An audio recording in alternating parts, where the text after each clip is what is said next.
مدوا اليد إلى الأشقاء الجزائريين. راهن أعداء الوحدة الترابية على بطبيعة الحال عزل المغرب إقليميا ودوليا اليوم، وبعد مرور 50 سنة علينا أن نلاحظ وأن نتساءل: من البلد الذي أصبح معزولا سواء إقليميا أو دوليا؟ كأس أفريقيا راه كنتوا عارفين شكون اللي كان المنافس تاعنا في التنظيم، ومنذ ذلك الحين وهو تيحاول جاهدا أنه يبين أننا ما قادرينش، وبدات بالمؤامرة الحقيقية نتاع الكلاب الضالة وما نعرفت وعدم جاهزية الملاعب، وكل نهار كيجبدوا شي تصاور، حتى ملي دشنا الملعب نتاع مولاي عبد الله قال لك اودي سي دي فوتوشوب. أعزائي المشاهدين، السلام عليكم ورحمة الله. اليوم غنشاهدوا واحدة من أروع مداخلات السيد فوزي القجع في التاريخ، والناس اللي غيشاهدوا الفيديو كامل غيعرفوني علاش قلت أحسن مداخلة في التاريخ لفوزي القجع. بغي نفكر المشاهدين الكرام أن الناس اللي ساكنين هوك فاش غيشوفوا السيد فوزي القجع كيعطيهم علاش كيدوروا وكيكلاشي فيهم، فغاديين يهجموا علينا بعدم الإعجاب وغاديين يهجموا علينا في التعليقات بالسبان، خصوصا غادي يبقاو يسبوا السيد فوزي القجع. فالله يخليكم والله يرحم والديكم، ديروا لنا الاعجاب وردوا عليهم في التعليقات. شاهدوا المداخله الرائعه جدا ونتلاقاو في اخر الفيديو. شكرا السيدة الرئيسة، شكرا السيدة الوزيرة. غادي نحاول بطبيعة الحال باش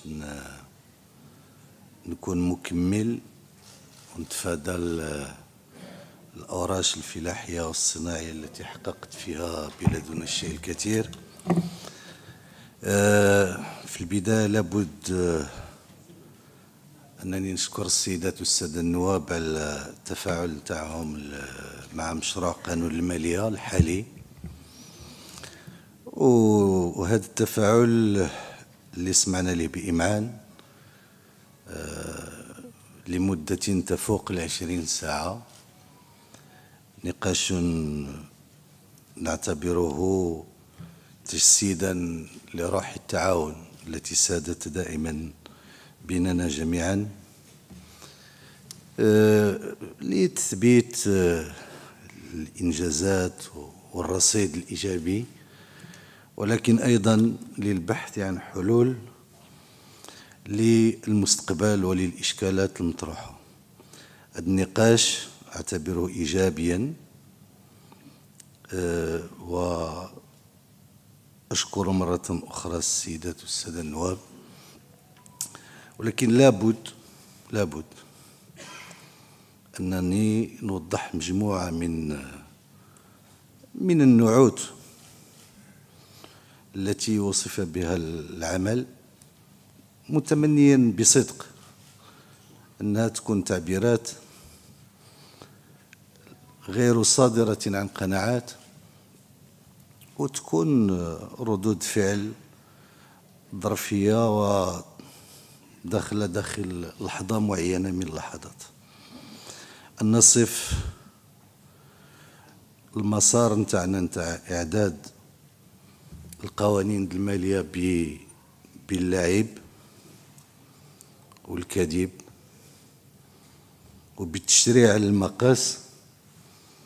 أعتقد بأن بلادنا اللي هي المملكة المغربية قطعت مع هذه الأمور منذ عقود، ماشي منذ سنوات، منذ عقود. وإلا كنا كنتكلموا على الإرث والذي اعتبرته شخصيا مدرسة تلمذنا داخلها، ما يمكنش هذا الإرث يعلم التلميذ اللعب بالأرقام والكذب على المواطنين، لأن الأستاذ اللي تحدثت عليه أنايا بعيد كل البعد عن هذه الدروس، وأعتقد بأن له من لا الزخم السياسي ولا المعرفي ما يجعله يلقن تلامذته ولو شيئا من هذا الحس البعيد عن هذه الممارسات. تشريع المقاس لا يمكن بأي حال من الأحوال أن نتهم إدارة راكمت عقودا من العمل وتحت طائلة مختلف الحساسيات السياسية أن نتهمها اليوم بأنها تشرع على المقاس، وفي جميع الحالات والأحوال أنا أوجه دعوة صريحة للسيدات والسادة النواب الحاضرين معنا واللي ما موجودينش معنا، أنه اللي تبت شي تشريع جبناه على المقاس ولا شي رقم لعبنا فيه ولا كذبنا فيه، انه يجيبهم وغادي نسحبوهم بكل مسؤولية وشجاعة ونعتذر له معتذرين لكل المواطنات والمواطنين. ما عندناش اشكال، وهذه العملية درناها ولا بد ولا داعي لذكر العسل ومشتقاته إلى غير ذلك، وبكل وضوح وبكل موضوعية. الإنسان ملي تيدير واحد التمرين من شهر ماي حتى لشهر أكتوبر قد يخطئ التقدير في مجموعة من الأمور، ولكن العبث هو أن يتمادى في خطئه. احنا عندنا الشجاعة باش نصلحوا هذا الشيء، ولكن أن نتهم، ما بغيتش نقول أنا من نصب نفسه خبيرا في كل شيء، حتى في ديك كرة القدم وغنرجع لها بإمعان، لأننا باش نشرحوا الأمور كما هي وكما أتيت. يمكنش نتهموا الناس ونضربوا الأعراض ونقولوا التشريع بأنه تيدار على المقاس. والأول مشروع اليوم إلا كان فيه شي تشريع على المقاس، وهنا نفتح القوس، السيد الرئيس تكلمتي على الدواء، أنا نقول لك بكل وضوح احنا الهدف نتاعنا هو أن الصناعة الدوائية المحلية نحميوها باش تنتج الدواء للمغاربة، وداك الشيء اللي ما عندناش خصنا نهبطوا عليه لا رسوم الاستيراد ولا القيمة المضافة باش يدخل بواحد الثمن نسبيا معقول، لأن باش يكون معقول خصنا نهبطوا الهوامش نتاع المستوردين. وقلتها مع المستوردين وأعود لقولها وأتحمل مسؤوليتي. هذا هو الهدف. الآن إلا بان لك في ذاك الشابيتر 30 بأنه فيه شي تشريع على المقاس، احنا في الوضوح نحطوه نجلسوا نص ساعة، ساعة، ساعتين، 4 قبل ما ندوزوا للتعديلات. وفين ما تبت بأننا بغينا نخدموا شي وزين ولا شي لابوراتوار نحيدوه، وفين ما تبت بأن درنا شي تشريع ما كيخدمش هذا الهدف اللي تكلمت عليه، اللي هو أننا نهبطوا الثمن تاع الدواء نحيدوه ونزيدوا نعتذروا على الغلط. هنا السي العمراني راه موجود، اجتمعنا لساعات ولأيام، واجتمعت اللجنة لساعات وأيام. الهدف كان هو هذا، هو التعامل الموضوعي مع هذا المعطى. خصنا الثمن تاع الدواء يهبط، إلا كان منتوج داخلي نحميوه، إلا كانت الصناعة داخلية، إلا ما كانش والله غالب ريتما تكون، وهذا ما نتمناه. خصنا نهبطوا الرسوم الجمركية الضريبة على القيمة المضافة عند الاستيراد. أضم صوتي لصوتكم جميعا، ونحن على أبواب أيام طبيعة الحال من الاحتفال بالذكرى 50 المسيرة الخضراء، لننوه أقول بالمسيرة الدبلوماسية التي يقودها جلالة الملك محمد السادس نصره الله، تجسيدا لمبدأ دعا إليه جلالته على مدى سنوات، وهو مد اليد إلى الأشقاء الجزائريين، لأن كل ما راهن عليه خصوم وحدتنا الترابية أعتقد الاستنزاف الاقتصادي والتنموي أصبح دون جدوى، وما علينا إلا أن نرى وضع المغرب قبل 50 سنة واليوم. راهنا أعداء الوحدة الترابية على بطبيعة الحال عزل المغرب إقليميا ودوليا اليوم، وبعد مرور 50 سنة علينا أن نلاحظ وأن نتساءل: من البلد الذي أصبح معزولا سواء إقليميا أو دوليا؟ وبالتالي أعتقد أن هذه المسيرة الدبلوماسية التي يقودها جلالة الملك نصره الله وصلت إلى مسارها الأخير بطبيعة الحال لبسط السيادة المغربية على الأقاليم الجنوبية ومواصلة المسار المغاربي الذي يعتبر حقيقة ماضية وتاريخية ومستقبلية في بناء مختلف التكتلات.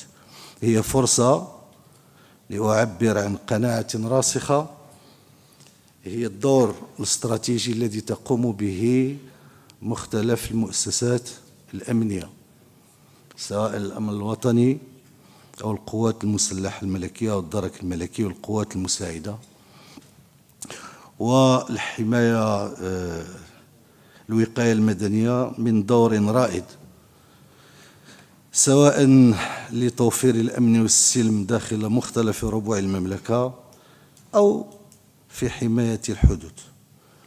ولهذه الأسباب مجتمعة كنا ولله الحمد مجمعين على أن مد هذه المؤسسات بمختلف الإمكانات والاعتمادات والمناصب عبر سنوات لتقوم بأدوارها كنا على صواب، وثبت التاريخ هذا الأمر.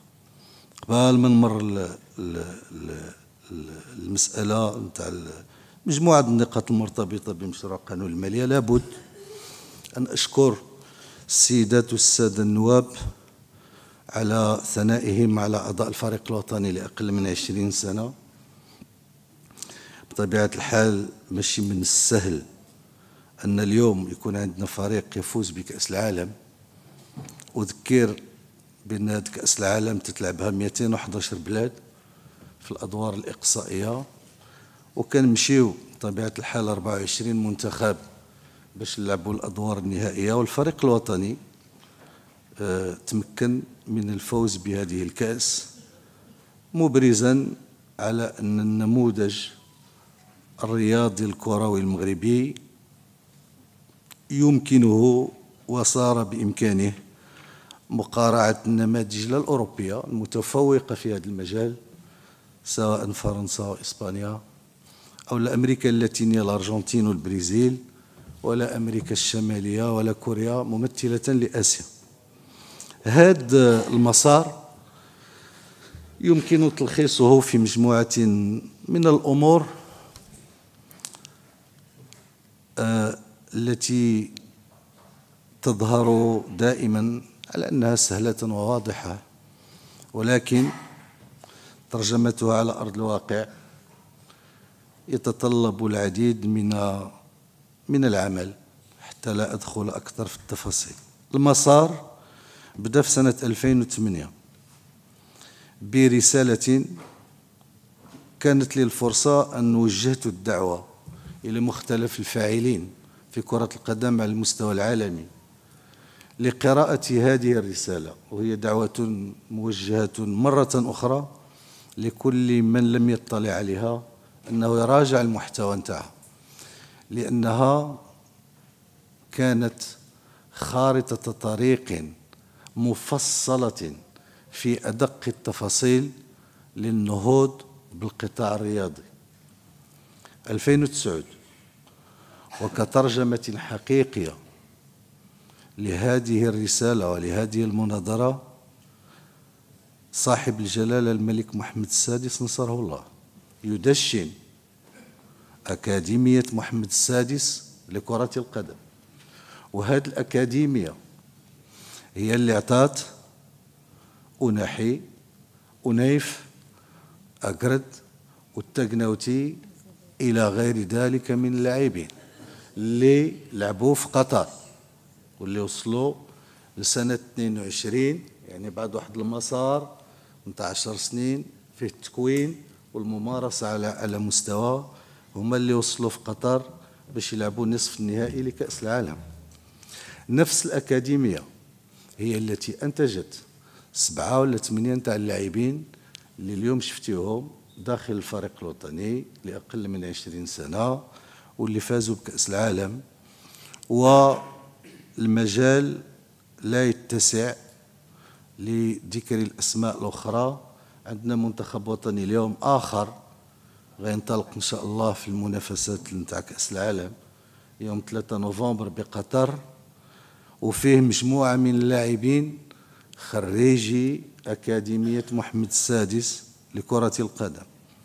هذا المسار اللي فيه واحد المواصلة العمل وفيه واحد العمل المستمر، أؤكد أن ما تعرفه كرة القدم اليوم هو بداية لمرحلة ستجد فيها كرة القدم مكانا مستقرا ومتواصلا داخل المنتخبات العالمية الكبرى. نفس المسار تعرفه كرة القدم النسوية، وأنا ما عمرني ما خليتك ما تمشيش تتفرج للإيديسات السيدة الوزير السيدة النائبة، مرحبا بك في أي وقت. على إن هذه كرة القدم النسوية اللي عرفت نفس المسار ونفس الطموح، وأنتم تعرفون كلكم كيف تعرض الفريق الوطني النسوي لسرقة موصوفة وواضحة المعالم لكأس إفريقيا نهار لعبوا في النهائي مع نيجيريا في مدينة الرباط، وهذه النهاية الثانية اللي تلعبوها على التوالي. نفس الفتيات مشاو لعبوا كأس العالم وتأهلوا للدور الثاني على حساب منتخب ألمانيا اللي بدا هذه كرة القدم النسوية هذه 50 عام. سد القوس نتاع النتائج الكروية ونربطوا بتنظيم كأس العالم.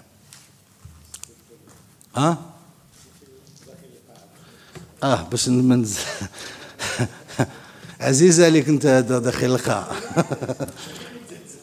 المنتخب الوطني داخل القاعة تلعب ربع النهائي لثاني مرة. أعتقد بأن إن شاء الله غادي يكون ثاني منتخب وطني غادي يحقق كأس العالم في البطولة المقبلة بحول الله. وبالمناسبة فأنت عندك الحق لأن هي 106 على ليشيل مونديال. دونك هاد باش نفتحوا المسألة نتاع كأس العالم. أولا كأس العالم إلا كنا كنفكروا فيها كملاعب وكمباريات تدوم 90 دقيقة، ماشي هي هذه كأس العالم، نكونوا واضحين. كأس العالم بلادنا قلبنا على كأس العالم أكثر من 30 سنة، على إن حاولنا 6 مرات. وأتذكر كجميع المغاربة الآلام والحزن العميق الذي شعرنا به لما تقرر في زوريخ منح كأس العالم لجنوب أفريقيا ضدا على مشروعية الملف المغربي. مشينا في هذا المسار، وهذا البحث على تنظيم كأس العالم فهو يجسد لمنظور استراتيجي لبلادنا هو الانفتاح على العالم. وإلا خصنا نحسبوا العدد نتاع التظاهرات الفكرية والثقافية والعلمية والعالمية التي تنظمها بلادنا كل سنة، وهذا التموقع العالمي ما يمكنش نديروا له تقييم واش ترى واش الماتش واش أولوية. وكأس العالم هي في حد ذاتها واحد الورقة عمل، واحد الخريطة نتاع العمل اللي يتشابك فيها كل المظاهر نتاع التنمية المرتبطة بالبلاد. وهذا الشيء باش نفهموه مزيان. راه كاين في البيت، كاين في هذاك الكتاب اللي قدم المغرب الى جوار البرتغال واسبانيا، الفيفا وافقت عليه بالاجماع. هذاك الملف هو اللي فيه الالتزامات، واولى الالتزامات هي القطاع الصحي. باش نتكلموا بالوضوح التام، القطاع الصحي إن لم يكن يستجيب للمعايير الضرورية، لا في المستعجلات ولا في العلاجات ولا المتفرجين ولا اللاعبين ولا الفرق، ما يمكنش ننظموا كأس العالم. وملي مشينا نديروا المقاربات، نعم تشيد الملعب نتاع مولاي عبد الله في 15 ولا 16 ولا 18 شهر، نقولوا في اقل من سنتين. ولكن راه نهار ملي بغينا نبنيو المستشفى الجامعي في اقل من سنتين بنيناه غير على بعد كيلومتر. انا الملعب نتاع مولاي عبد الله اللي كنشوف فيه مهم هو انه بناتو الاطر المغربيه، بناتو المقاولات المغربيه، والعدد نتاعها 100، اكثر من 100 مقاوله ساهمت مغربيه، ساهمت في تشييد المركب نتاع مولاي عبد الله. وملي بغينا نتكلموا على الكلفه نتاع الملاعب، الكلفه نتاع الملاعب اولا ما كايناش في الميزانيه العامه. الا خديتيو الميزانيه ديال العامه المفصله غادي تلقاو بان الكلفه نتاع المونديال هي 3 المليار، فيها 1.6 مليار لو المكتب الوطني نتاع السكك الحديديه، وغادي نشرح علاش، وفيها واحد اقل من مليار تنخلصوه لان اون لوفي، خدينا الفلوس من عند لي انستيتيسيونيل باش غادي نمولوا هذا البناء ديال الملاعب حتى 2030 اللي تقريبا 23 مليار، وغادي نبقاو نخلصوهم على 20 عام. واعتقد جازما بان المداخيل ديال هذه الملاعب تفوق هذه الكلفه نتاع الكراء نتاعهم سنويا. دوك الا بغينا نتكلموا على الملاعب هذه هي الحقيقه. الان المشاريع المرتبطه بالمونديال، وهذا هو اللي مهم عند بلادنا. حنا المشاريع اللي خصنا نديروا اللي بغينا نديروها في بلادنا بالمونديال ولا بلا مونديال خصنا نديروها. تكلمتم جميعا على الاقل الفرق الاغلبيه، على الاهميه ديال المداخل السياحه والتطور نتاعها في بلادنا. واش كاين شي سياحه بلا توسعه نتاع الطاقه الاستيعابيه ديال المطارات؟ واش المطار د مراكش ملي وصل لا ساتوراسيون الناس بقاو يجيو ليه في ديسمبر وكيتسناو نهار كتظن بان غادي تقدر توصل للسياحه؟ واش الدار البيضاء وانتم من الناس اللي انتقدتم وعلى حق ان المطار الدار البيضاء خصو يتطور؟ واش بغينا نرجعوا الدار البيضاء هوب بلا ما نديروا الهوب تاع الدار البيضاء المطار؟ واش تي جي في غادي نوقفوا في القنيطره؟ واش المغرب تيسالي في القنيطره؟ تي جي في نتاعنا كيفاش نحققوا التنميه الاقتصاديه نتاع بلادنا الى ما ربطناش الشمال بالجنوب والشرق بالغرب؟ هذا هو المغرب يمشي يمكن تاع 2030 ما يفوقها هذا التي جي في. وهذا النقاش بالمناسبه ولا بد نفتح القوس، هذا النقاش دائما عرفته بلادنا، وهو بالمناسبه اعتبره نقاشا صحيا عرفته بلادنا منذ لا لا لا لا قبل هذاك غير مع السي وزير النقل السابق، لا قبل نهار قررنا في عهد الحسن الثاني رحمه الله اننا نديروا لوتوروت بين الرباط والدار البيضاء.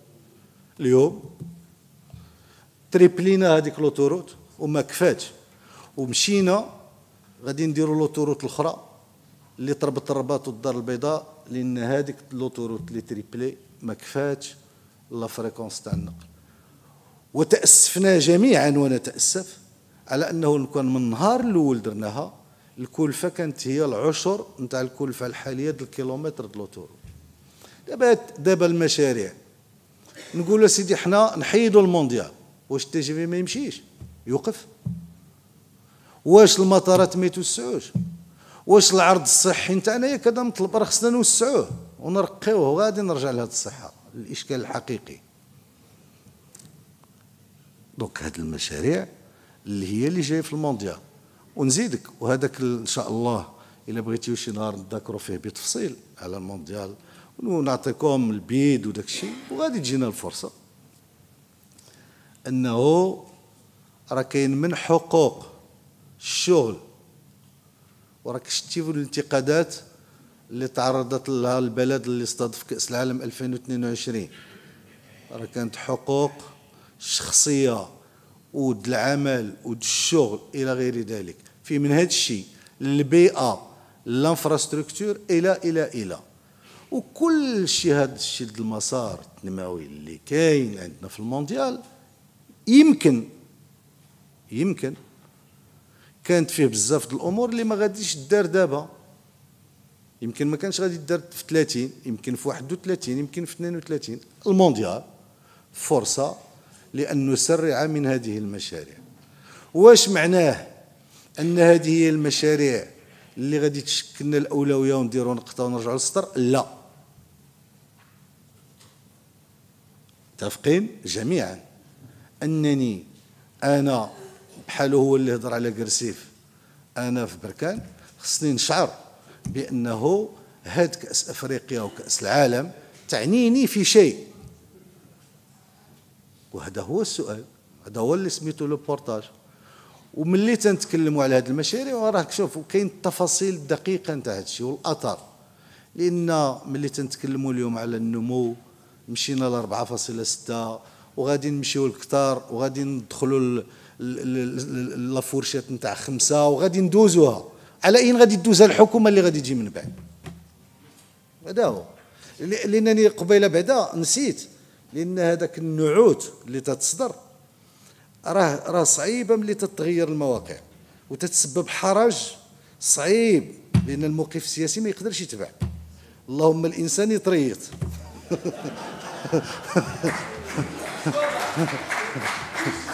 لا يتريط لانه ملي تيجي يقول تلعب خصو يبقى يتشبت بها، خصو من يكون في القرار ولا من اللي كان فيه يقول راك كنتي كتلعب.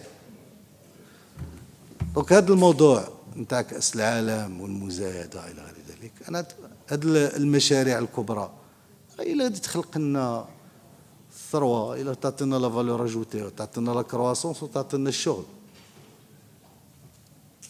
لبلادنا الكامله لبلادنا.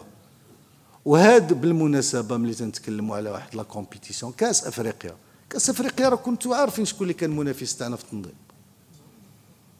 ومنذ ذلك الحين وهو تيحاول جاهدا انه يبين اننا ما قادرينش، وبدات بالمؤامره الحقيقيه نتاع الكلاب الضاله وما عرفت وعدم جاهزيه الملاعب، وكل نهار كيجبدوا شي تصاور. حتى ملي دشنا الملعب نتاع مولاي عبد الله قال لك اودي سي دي فوتوشوب. دابا نعرفوا ونتكلموا بالوضوح تام وتطور النقاش حتى وصلنا ودي غادي نقاطعوا واحد اللاعبين، وهذوك اللاعبين راه ولادنا. حنا الفريق الوطني اللي تكلمتي عليه راه واحد من ايت بوكماز وواحد من الخميسات. علاش نقاطعوا هاد الدراري؟ اش دار لنا حكيمي باش نقاطعوا؟ ياك حكيمي ولد القصر الكبير كلا كاع البصاره مع سيمو. كيفاش؟ علاش نقاطعوا هاد الناس؟ كيفاش نقاطعوا؟ ولكن راه من تتكون الامور غير موضوعيه ولا تنبني على اسس راه تتنكسر في الحين. انا نقول لك اليوم كاس افريقيا تعطات 500 الف فنايدي، فيها اكثر من الثلث جايين من برا، وخصنا نستغلوا كاس افريقيا باش يكونوا عندنا جوج د المواسم السياحيه الموسم المقبل ان شاء الله. يكون عندنا واحد في ديسمبر وجونفي ونستقبلوا المئات الالاف والمليون اللي غيجينا من برا، ونستافدوا اقتصاديا وتستافد مراكش وتستافد الصناعه التقليديه. هذا هو استثمار الفرص. ومن بعد يجي يكون عندنا الموسم الصيفي. هذا هو الواقع اليوم. الواقع اليوم هو التذاكر تاع الفريق الوطني سولد اوت من بعد ساعه العرض نتاع البيع. اش من مقاطعه، اش من نقاش، عن ماذا نتحدث؟ هذوك راه ولاد الشعب د المغرب. بالعكس خصنا جميع كل واحد من موقعيه نرسل الرسائل الإيجابية لهؤلاء الشباب اللي يخصهم يقلبوا على واحد الكاس ما شفناهاش من 1976 اللي سميتها كأس أفريقيا للأمم، واللي المغاربة علائيين ماشي كلهم، كاينين بزاف ما تعرفوش الكرة، ولكن ملي دخلت فيها شويه السياسه ولاو خبراء شويه ولاو خبراء وتهضروا على جغرافيه الملاعب. ما نرجعش لهادشي، ما ننساه.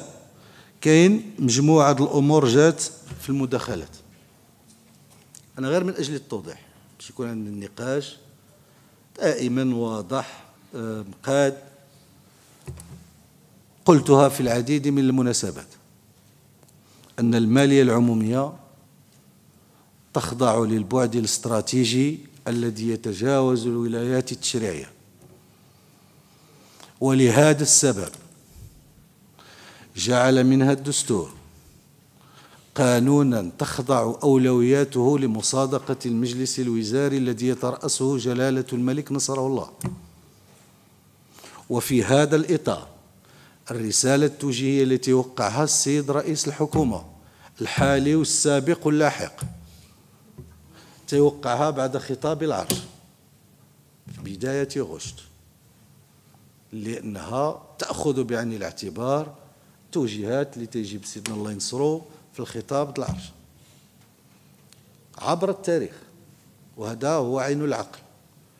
هذا القانون، هذا المشروع القانون المالية أنا شخصيا ما فهمتش، وماذا بك تشرح لي كيفاش أنه كاين واحد الشرخ بين الرسالة التوجيهية وبين القانون.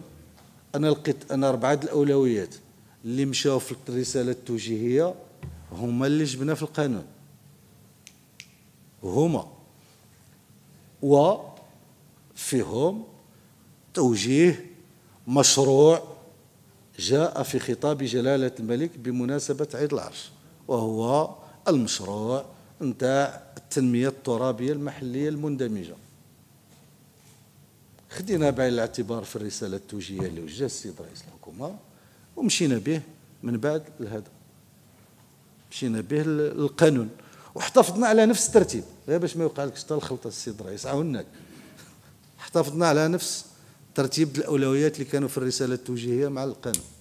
الآن كاين مواضيع أثيرت، الموضوع نتاع المقاصة. أنا نقول لك المقاصة تعاني وعانت وستعاني إلى حين إصلاحها من أن الاستهداف ما بقاش هو هذاك اليوم، والحقيقة تقول على أنه على اللي عنده الفلوس بزاف هو اللي تيكونسومي ديك الحاجات بزاف. إلا كانت الأسرة الفقيرة تتكونسومي واحد البوطة، تستهلك بوطة واحدة، يمكن في أحسن الحالات بطبيعة الحال اللي عنده الإمكانات راه تيستهلك أكثر. إذن راه الاستهداف ما كاينش، وأكثر من هذا وذاك الاستغلال نتاعها تجاوز الاستغلال المنزلي بكثير، وأصبحت تستعمل لا في قطاع الخدمات ولا ولا ولا. ماشي تنقول أنا اللي تيدير الدجاج يستحق ولا ما يستحقش، هذا كنتذكروا معه من بعد على الفلوس وما تبع الفلوس، ولكن الاستهلاك تاع الدعم تاع غاز البوتان موجه للاستهلاك الأسر. اليوم علينا أن نقر بكل موضوعية على أن الاستهداف الذي من أجله خلقت المقاصة ما بقاش صالح. ما نتكلم شيء، هذا كنتكلموا غير على النفقات نتاعها نتاع 15 مليار. نذكر بأنه هذا ال 15 مليار تقدر تطلع لنا ب 50% ذاك الدعم اللي تنعطيوه للناس مباشرة، وبهذاك الدعم المباشر نتاع هذا ال 50% راه يشري البوطه نتاعو كيف قال السيد النائب، هذيك الوحده اللي تيستهلك فابور، ومن بعد بغى ياكل السكر ولا يشربها تيمسو شغالاتو. ولكن موضوع حقيقي أعتقد بأنه سيشكل الخارطة الطريق المستقبلية للمستقبل السياسي الحالي والقريب. وهذوك الاختلالات اللي جات موجودة لا في الاستهداف ولا في الاستعمال ولا باش نكونوا واضحين. وهذا الشيء هذا كان فيه نقاش، أنا أتذكر منذ سنة 2006 ولا 7 نقاش عميق، وداروا تقارير واتخذت قرارات. مع الأسف الموضوع مازال باقي محطوط للنقاش. خصنا حكومة، برلمانا، معارضة وأغلبية في واحد الوقت من الأوقات نزيدوا هذا الإصلاح لمساره النهائي. التمويلات المبتكرة، أنا جاتني مراسلة من اللجنة وجاوبت بالإيجاب وقلت أنا مستعد نجي للجنة المالية ونتذكروا في التمويلات المبتكرة طولا وعرضا، وإلا كان خصنا نديروا القانون نديروا القانون، وإلا كان خصنا نديروا بلاش نوقفوا، وإلا قنعناكم قولوا آمين وواصلوا في المستقبل إن شاء الله. وهذا الشيء اللي كاين، هادشي اللي كاين. أما اليوم عاوتاني نجيو للتمويلات ونقولوا ودي راك تخصخص تبيع تشتري، ما تنبيعوا ما تنشريو.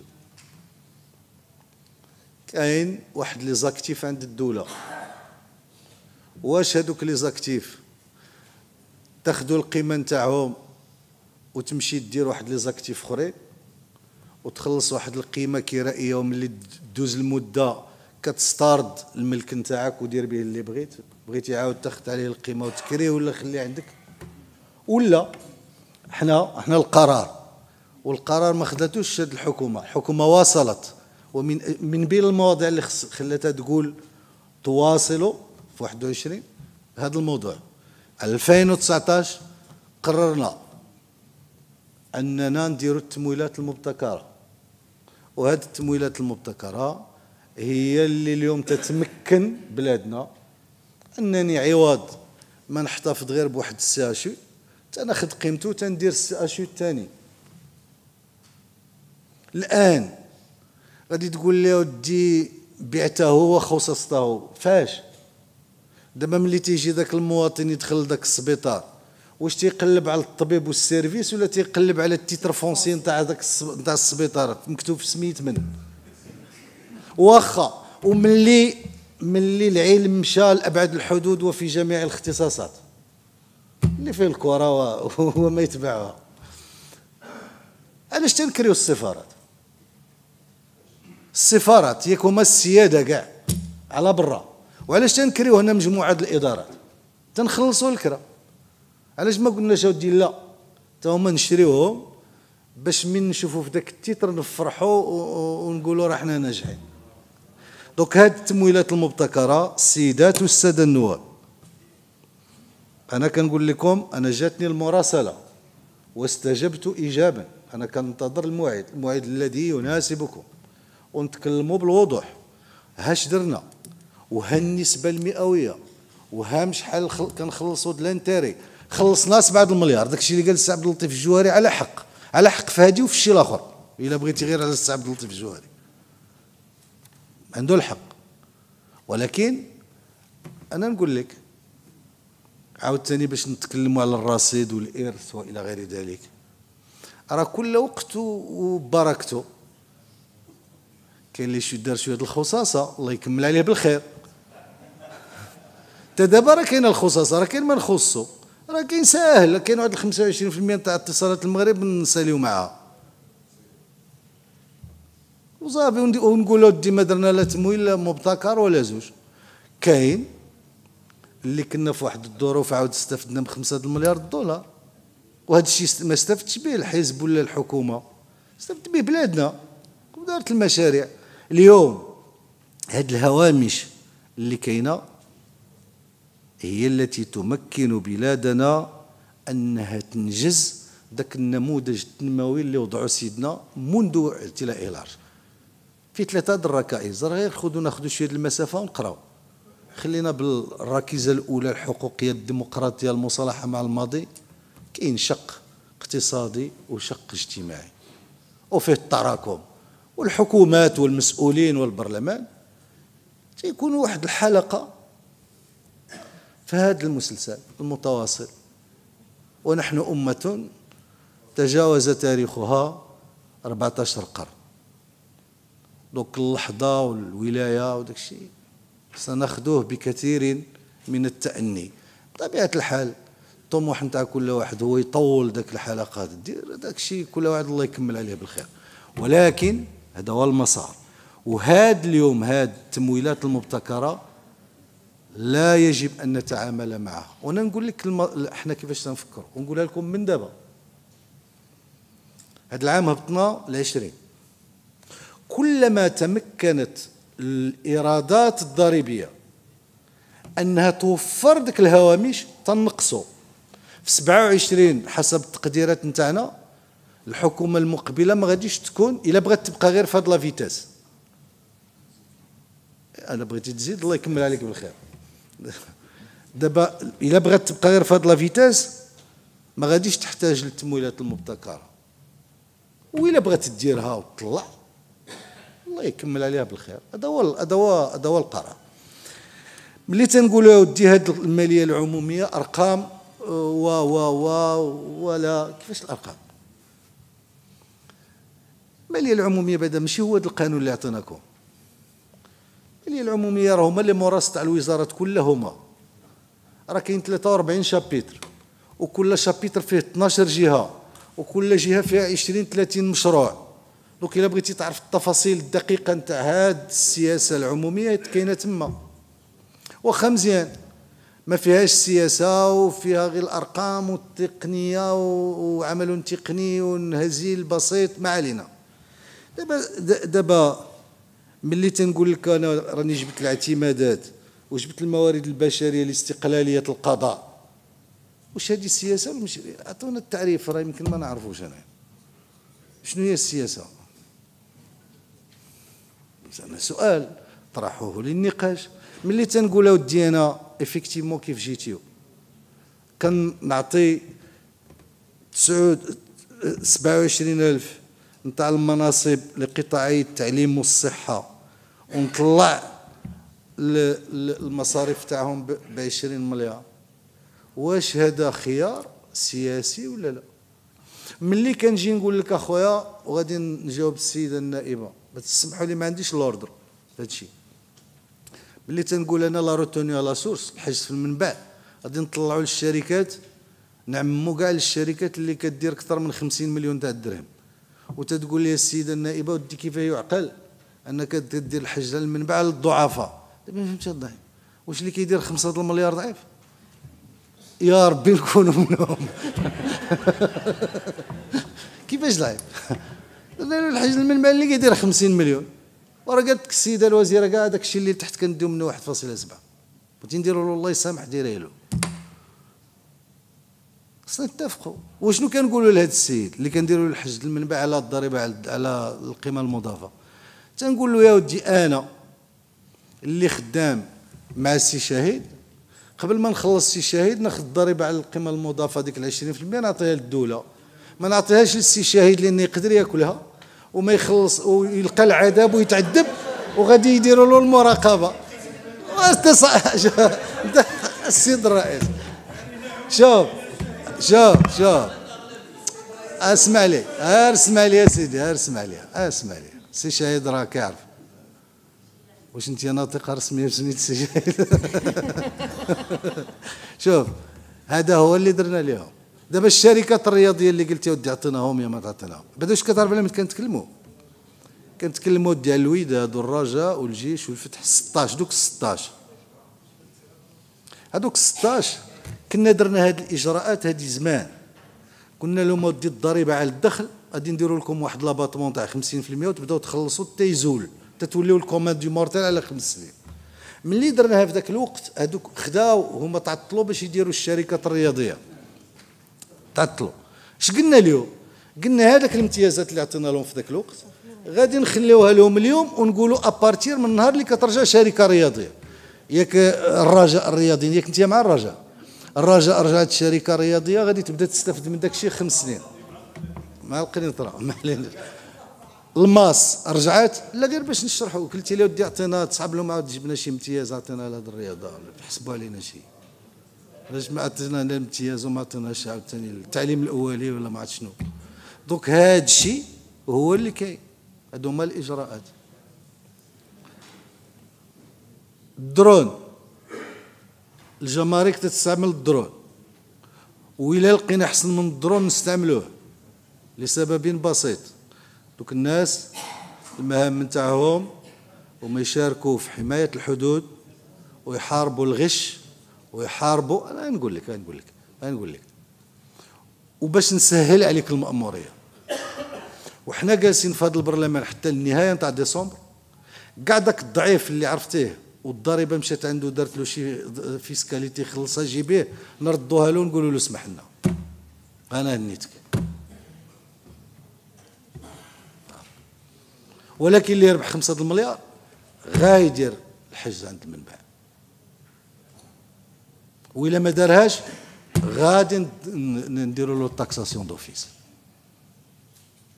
إلا بغينا نجيو باش نجي للإرث، الإرث اللي غادي نخليو للأجيال.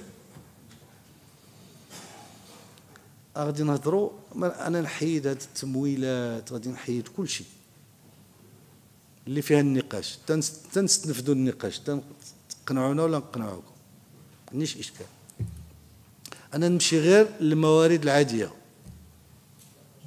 واش هاد الموارد العادية ضربناها في زوج؟ ضربنا في زوج راه ماشي لينا، راه ضربنا في زوج كيف قال احد النواب المحترمون اللي غادي يجي ان شاء الله من بعد، غادي يلقى الوضعيه مريحه.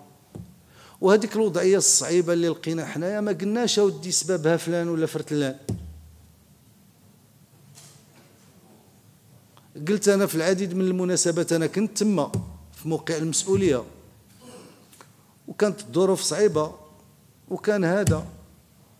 دونك هذه هي الوضعيه، هذا هو الارث اللي خلينا. واش هذا العجز اللي غادي يوصل ل 3% واش غادي يديه شي واحد معنا في الشكر؟ غادي نخليوه لبلادنا. وهذاك اللي يجي من بعد بغى يزيد يهبط العجز بصحته، دارها السي فتح الله ودار ليكسيدون، بغى يزيد يطلع شي شويه في لا ليميت دو سوتنابيليتي نتاع غادي الله يكمل عليه بالخير، هذا خيار. حنا التزمنا اننا نمشيو ل3 وماشي عبطا باش المستوى د المديونيه ما يطلعش. بلي طو د كرواسونس اللي تنديرو حنا اوتور دو 3.5 زائد الديفيسيت في 3، هذاك هو اللي يخلي لا ستابيليتي د لا دات. هذا هو الاختيار، احترمناه. دابا الرقم ماشي رقم مزيان ماشي مزيان، كيفاش هاد التراكم اللي قلت بأنه تراكم، والإصلاحات اللي فيها تراكم، هذه المواعيد المقبلة غادي تكون محطة نقاش، كل واحد وكيفاش غيشوفها. الإصلاح الضريبي اللي قلنا العدالة، دابا كاش من عدالة؟ ياك اتفقنا جميع على في المناظرة 2 المرات دارت المناظرة، ياك اسيدي تماما، ودارت في عهد الحكومات السابقة وخرجت بالخلاصات. جينا قلنا ودي هذه الحكومة احنا غادي ننزلوها، ونزلناها معاكم، وكانت الأمور ميسرة، ما كانت لا ضجيج لا والو، وعطى الله وجاب الله التيسير فيها، عطات الموارد نتاعها، عطات نسبيا الأكل نتاعها. مازال كاين الهوامش، مازال ما وصلناش للعداله الضريبيه اللي خص كل شيء يخلص، نتفق، ولكن ما عندناش الوضع اللي هاد الضرائب تنجمعوها من الناس اللي ما عندهمش فلوس، ما كايناش. وانا راني قلت هذاك النداء اللي قلت، الطلب اللي قلت للسيده النائبه كنفتحوا للجميع، اللي كان شي واحد لقاه ما تيبيع ما تيشري ما عنده فلوس، يجيبوا لنا نحيدوه نقولوا له اسمح لنا علنا صافي. ولكن باش يجي واحد راجبنا لا ميزور يدير لامبورطاسيون مره واحده، يجيب 300 كونتونير ومن بعد كيسد الشركه وكيندثر في الوجود وما تيخلص لا ضريبه لا رسوم جمركيه، هذا امر غير مقبول. هادو هما لي ميزور اللي جبنا. مزيان، مازال ما وصلناش للمحكمه. مازال ما وصلناش. انا كنظن باش ما نطولش عليكم، لان غيكون عندنا موعد نناقشوا في التفاصيل. انا كنعتقد بكل تواضع وصدق ان الماليه العموميه نتاعنا بخير، انها تسير وفق المنطق اللي بغاه سيدنا لبلادنا. هذاك الشيء كأس العالم والتظاهرات الدولية سيعود إيجابا. راه قبيله السيد النائب قال لك الماتش نتاعنا مع الشيلي شافوه 2 مليار و800.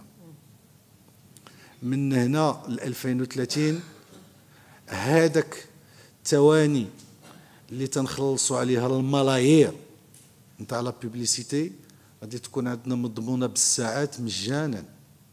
علينا جميعا ان نكون في مستوى المرحله ونمشيو باش نواكبوا التطلعات نتاع سيدنا. ومن غير اللائق ان المستشفى ولا المدرسه ولا الطريق البناء نتاعها يبقى 10 سنين ولا 12 عام. من غير المقبول. والبرنامج نتاع الجيل الجديد، ولماذا سماه جلالة الملك بالجيل الجديد؟ لأن راه كانت البرامج، كانت بزاف البرامج. جيل جديد لأن كيف قالت السيدة الوزيرة غادي تجي من النقاش القاعدي واللي غيشارك فيه المجتمع المدني، ماشي غادي يشاركوا فيه غير المؤسسات، حتى المجتمع المدني، باش يحددوا الأولويات، باش نبعدوا على ذاك المنطق نتاع ان البلاصه ما خاصهاش السبيطار تنديروا السبيطار، والبلاصه ما فيها ما خاصهاش الكوليج تنزيدوا الكوليج الى غير ذلك. يحددوا الاولويات نتاعهم في الامور التي حددها جلاله الملك، في التعليم والصحه والتشغيل والماء والمراكز اللي امرهم. ملي وهذا البرنامج كيف قالت السيده الوزيره ماشي 5 المليار اللي غادي ديروا، حنا هذاك ستان بلافون دو شارج بريفيزيونيل ودرناه في الكاس اللي عوض بالمناسبه الكاس تاع الاف دي ار اللي سالات المهام نتاعو انتهت. مزيان، هذاك العشرين اللي دار تما هذاك ستان بلافون دو شارج. الكاس في اي وقت ملي تتضح الرؤيه وغادي يجيو البرامج من التحت ونعرفوا الكلفه نتاعها ونعرفوا واش المدرسه واش السبيطار واش البناء الى غير ذلك، غيكون عندنا برنامج واضح نتاع السنه. واسو مومون لا غادي نقولوا الكلفه نتاعو هي 30 ولا 40 ولا 60 ولا 80، اللي اساسي انه برنامج ملكي سيتجاوز الولايه، ماشي هذه حتى الاخرى، واللي كيهدف افكتيفمون وحقيقه انه ما يكونش عندنا مغرب بسرعتين،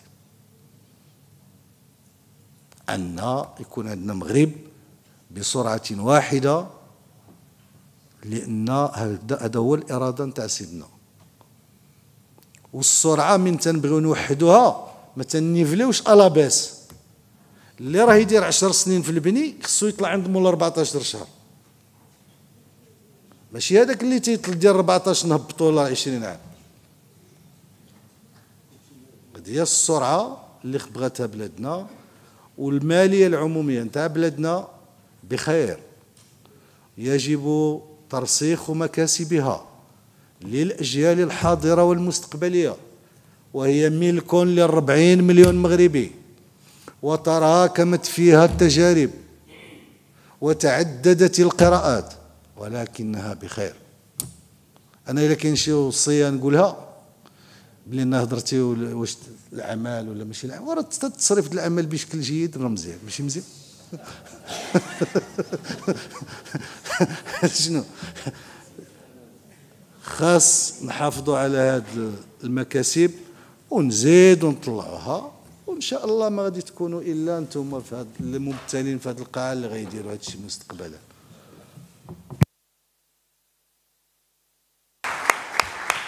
شكرا السيد الوزير. بهذا انتهى. اذا مشاهدينا الكرام وصلنا لنهايه ديال الفيديو. كنتمنى يكون عجبكم الفيديو، كنتمنى تكون عجبتكم هذه المداخله ديال السيد فوزي القجع. نبغي نذكر المشاهدين الكرام يديروا لنا الاعجاب ويخليوا الاراء ديالهم في التعليقات ويشتركوا في القناه، ونتلاقاو في فيديوهات جداد ان شاء الله.